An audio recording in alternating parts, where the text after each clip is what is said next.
Today I messed up when I offered my coworker a ride home. Last night I offered one of my coworkers a ride home after work. My coworker is an intern, an attractive intern, not gonna lie. However, I've never been tempted to cross that line because A, we work together and B, the age gap. That being said, despite my professional and platonic relationship with my coworker, I still managed to end up in a temporary love triangle somehow. To pick up where I left off in my opening line, she accepted my offer to drop her off at her apartment when we were done working. On our way, she answered a phone call from her boyfriend. I had no idea what the boyfriend was saying, but based on my coworker's unexpectedly candid responses, it became obvious that her boyfriend was upset at her for posting a photo on social media of her drinking somewhere with random guys. My coworker explained that the random guys actually worked with her and the photos were taken during our monthly office party. She apologized for not telling her boyfriend about it before posting the pictures, but she refused to apologize for enjoying drinks with colleagues. The conversation between my coworker and her BF became more and more heated, especially when she started using words like insecure, immature and jealous to respond to her boyfriend. I was doing my best to not look like I was eavesdropping, even though it was impossible not to. At some point during the argument, I low-key had to use made-up sign language to communicate to my coworker that I didn't know where I was going and that she was supposed to be navigating the way to her apartment. She was listening to her boyfriend talking at that moment, but she had no problem giving me verbal instructions at the same time.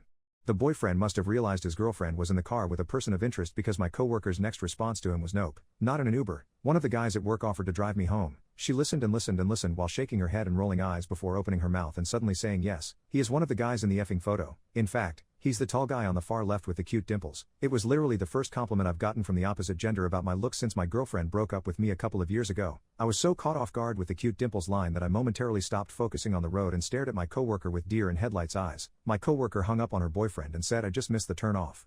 What was supposed to be a 10-minute drive to my coworker's apartment turned into a 25-minute journey because of my lack of concentration. The boyfriend called again a few minutes later and my coworker had to explain to him why she was still on the road and not at home yet. I didn't have to hear what my coworker's boyfriend was saying to know that he did not like the fact that his girlfriend was still with the cute dimples guy. My coworker eventually became so frustrated, she switched to Danish mid-argument, her native language. I think she assumed I wouldn't understand what she was saying, but I did. My best friend is Scandinavian. When we got high together, he never spoke English, which kind of forced me to learn what he was talking about. My coworker, now speaking Danish to her boyfriend, apologized for upsetting him and said that he had no reason to feel threatened because she would never cheat on him with anyone, especially not with the guys at work.